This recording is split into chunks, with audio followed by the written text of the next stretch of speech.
c'est toi. Bonjour bien-aimés. Et j'ose croire par la grâce de Dieu que nous allons très bien. Moi, je vais bien, le Seigneur faisant grâce. Ce matin, c'est encore une grâce et un privilège pour moi d'être des vôtres. C'est justement votre sœur Viviane. Et ce matin, nous allons partager sur un message. Le thème du message, c'est Dieu ne nous demande pas de faire ce que lui-même ne fait pas. Et nous avons pour habitude de dire que c'est compliqué, c'est difficile. C'est comme si Dieu était, pour certains chrétiens, un être très complexe, très compliqué, qui leur demandait de faire ce que lui-même il sera incapable de faire. Au moyen de cette vidéo, je vous en parle un peu plus amplement. Avant de commencer, nous allons prier pour recommander ce moment au Seigneur afin qu'il prenne le total contrôle. Seigneur éternel, nous te bénissons, nous te glorifions, nous t'élevons. Père Adonai, merci pour cette grâce et pour ce privilège que tu nous donnes, Seigneur de gloire, de nous tenir dans ton sanctuaire et de partager ta parole. Dieu de gloire, Dieu de miséricorde, aussi belle soit une prédication, si elle n'a pas pour source ton précieux Saint-Esprit, elle ne pourra communiquer que la mort à des personnes. C'est toi qui as déclaré dans ta parole que tu es esprit et que tu veux que les hommes t'adorent en esprit et en vérité. Dieu de gloire, viens prendre le total contrôle au moyen de ton esprit. Seigneur de gloire, c'est toi qui as dit que ta parole est comme un marteau qui brise le roc. Viens briser les cœurs rocailleux et les transformer en des cœurs de chair qui puissent obéir à tes ordonnances. C'est toi qui as dit, ô Seigneur de gloire, que ta parole est comme une épée, qu'elle juge les motivations et les intentions de nos cœurs. C'est toi qui as dit que ta parole est comme une eau pure, qu'elle vient purifier nos cœurs. Que c'est toi qui as dit que ta parole, Seigneur de gloire, est vérité, qu'elle vienne sanctifier nos vies. C'est toi qui as dit, ô Seigneur de gloire, ta parole est comme une eau, qu'elle vienne nous laver. Ce matin, Père, nous sommes à ton écoute. Que ce moment soit dirigé par le précieux Saint-Esprit qui nous a été donné. Dieu de gloire, Dieu de bonté, n'as-tu pas dit que ta parole est comme un feu, qu'elle vient consumer tout ce qui n'est pas de toi dans chacune de nos vies? C'est au nom de Jésus que nous t'avons prié. Amen. Alléluia. Comme je venais tantôt de le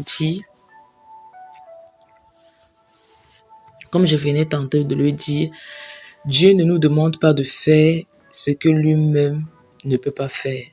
Quand Dieu nous demande de pardonner, c'est qu'il est lui-même d'abord le premier qui nous a pardonné.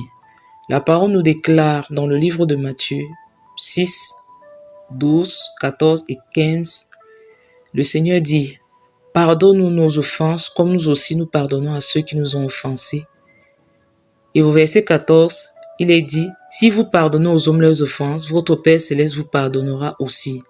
Mais si vous ne pardonnez pas aux hommes, votre Père Céleste ne vous pardonnera pas non plus vos offenses. » Le verset 15. Alors, quand le Seigneur nous demande de pardonner, c'est qu'il sait que lui-même il nous a pardonné. Et parce que nous sommes ses enfants en lui, au moyen de l'œuvre de la croix, il nous a dotés de ce potentiel. Voilà pourquoi, en tant que ses enfants, nous pouvons pardonner. Comme lui-même, il pardonne. Si nous ne pardonnons pas, nous-mêmes nous serons un obstacle par rapport aux prières que nous allons élever devant le trône de Dieu. Lorsque le Seigneur nous demande de prier, c'est que lui-même il s'est manifesté dans la chair comme un homme de prière en la personne de Christ. La Bible nous dit dans le livre de Luc 2, 52 que Jésus croissait en sagesse, en grâce, en statut, devant Dieu et devant les hommes. Depuis son enfance, Jésus avait une vie de prière. Il n'avait pas un autre ministère que celui de la prière. Lorsqu'on dit qu'il grandissait devant Dieu et devant les hommes, on grandit devant Dieu dans la prière.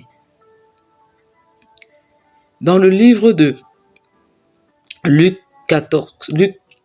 11, 1 à 14, le Seigneur nous enseigne sur la prière. La Bible dit qu'un jour, pendant que Jésus était en train de prier, ses disciples sont venus et lui ont dit, Rabbi, enseigne-nous à prier comme Jean a appris à ses disciples. Ne peut enseigner sur la prière qu'un homme de prière. La parole déclare également dans le livre de Matthieu 6, les versets 9 à 12. Le Seigneur enseigne sur la prière. Et la première des choses qu'il va demander à ses disciples de dire, que lorsque vous priez, dites notre Père. Le Seigneur ne peut pas enseigner autant sur la prière alors que lui-même il n'est pas un homme de prière. Et la Bible dit, dans le choix de ses apôtres, dans Luc 6 au verset 12, la Bible dit que le Seigneur a passé toute une nuit à prier. Donc, un homme ne peut donner que ce qu'il a. Lorsqu'il nous demande de prier sans cesse, selon 1 Thessaloniciens 5:17, au moyen de l'apôtre Paul, c'est que lui-même Dieu, il était un homme de prière. Le Seigneur ne peut pas également nous demander de marcher par l'esprit, alors qu'il ne s'est pas manifesté comme un homme lui-même qui a marché sur la terre comme un véritable homme par l'esprit, quoi qu'il soit lui-même esprit. Jésus-Christ est un homme d'esprit. Il a été conçu par la puissance du Saint-Esprit. Et quoi qu'il a été conçu par la puissance du Saint-Esprit, il n'a pas manifesté son ministère comme tel. Il a suivi le processus de tout homme. Il s'est fait baptiser. Et la Bible dit, pendant qu'il priait, c'est là où le Saint-Esprit est descendu sur lui, dans Luc 3, verset 21. La parole nous dit, dans le livre de Luc 4, qu'après son baptême, au verset 1, il a été conduit au désert par l'Esprit pour y être tenté et pour jeûner pendant 40 jours. La parole nous déclare également qu'au verset 14, il est sorti de là, revêtu par la puissance de l'Esprit. La parole nous dit au verset 18 à 19 de Luc 4, la parole nous donne sa feuille de route, la fonction pour laquelle il est venu.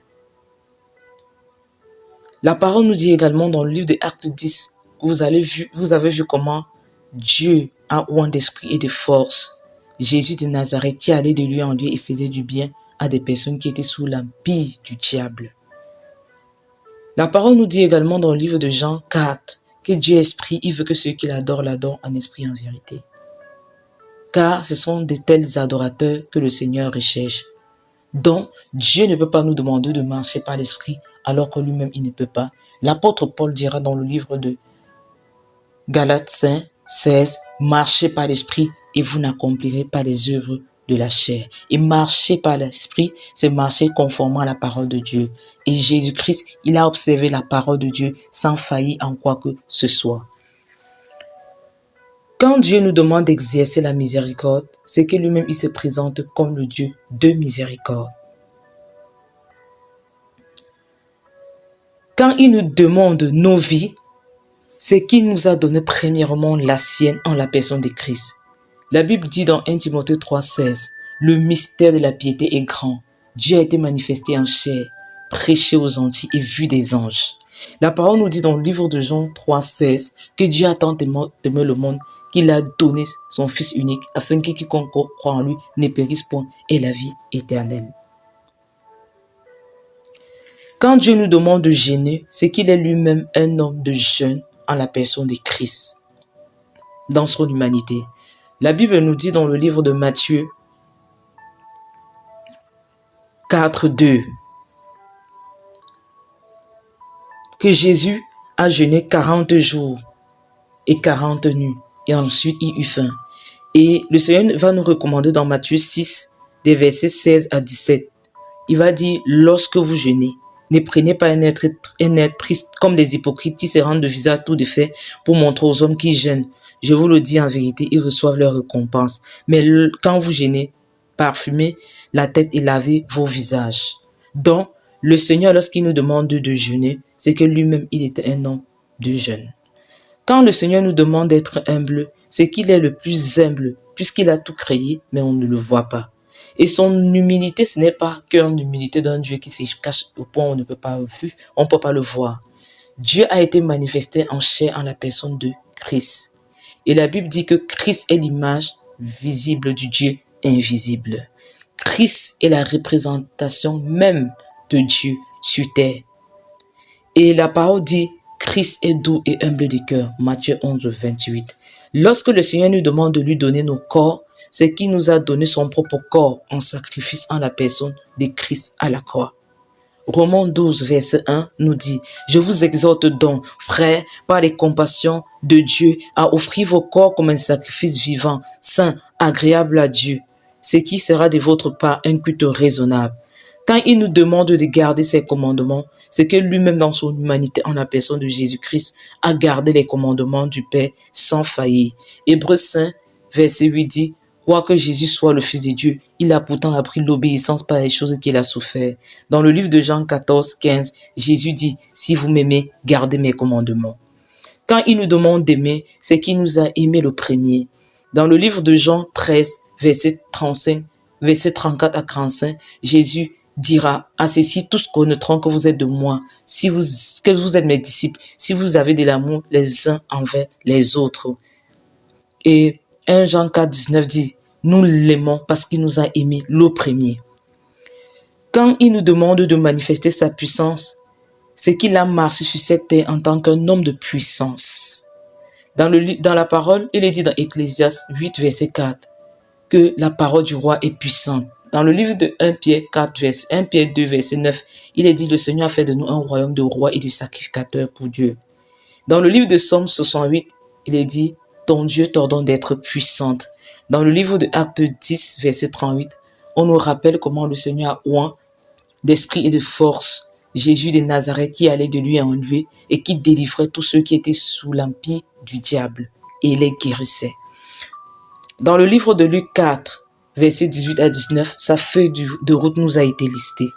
Dans le livre de Luc 10, verset 19, le Seigneur nous dit, « Voici, je vous ai donné le pouvoir de marcher sur les serpents et les scorpions, et rien ne pourra vous nuire. » Quand le Seigneur demande par son apôtre Paul, l'apôtre Paul, son serviteur, qu'il faut donner avec joie et sans tristesse dans la liberté, c'est que lui-même il s'est donné librement et sans force pour nous à la croix. La parole déclare dans 2 Corinthiens 9, 7 que chacun donne comme il a résolu dans son cœur, sans tristesse ni contrainte, car Dieu aime celui qui donne avec joie. La parole dit dans le livre de Jean 10, 17 à 18 que le Père m'aime parce que je donne ma vie afin de la reprendre. Personne ne me l'ôte, mais je la donne de moi-même. J'ai le pouvoir de la donner et j'ai le pouvoir de la reprendre. Tel est l'ordre que j'ai reçu de mon Père. Ce sont les paroles du Seigneur. Quand il dit dans la parole que ce qu'un homme aura sémé, il le moissonnera, c'est qu'il est lui-même le plus grand semeur de tous les temps. Et ce principe s'applique également à lui. Dieu a sémé Christ, son fils unique, et a récolté plusieurs fils et filles cadets. Même Dieu applique la loi des semailles. Voilà pourquoi il ne sème pas n'importe quoi, mais la meilleure de toutes les graines, c'est-à-dire Jésus-Christ.